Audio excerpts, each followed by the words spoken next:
Kulan ciyaareed oo saaxiibtinimo ah ay maanta markaasi wada ciyaareen kooxda gabdhaha ee booliska Soomaaliyeed ee xarunta barbaarinta carruurta.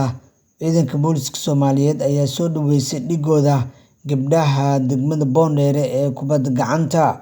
Kulankan ayaa ahaa kulan saaxiibtinimo oo ay wada ciyaareen labada kooxood oo markaasi ka mid ah kooxaha ciyaaray horyaalka kubadda gacanta ee dalkeena Soomaaliya. Xilli ciyaareedkii dhammaaday, waxaa markaasi socda diyaargarow xooggan kaasoo la isku diyaarinayo tartamada kala duwan ay qabtaan xiriirka kubadda gacanta Soomaaliyeed.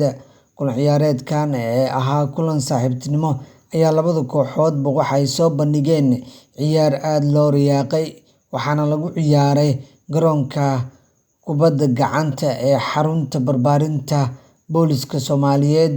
Labada koox ciyaarta ay soo bandhigeen ayaa ahaa mid ay aad u gacan sareeyeen kooxda xarunta barbaarinta ciidanka booliska Soomaaliyeed, kuwaasoo ay ku badiyeen 11 halka kooxda gabdhaha ee kubadda gacanta ee Boondere ay dhaliyeen 5 gool oo kaliya, sidaasna looga adkaaday.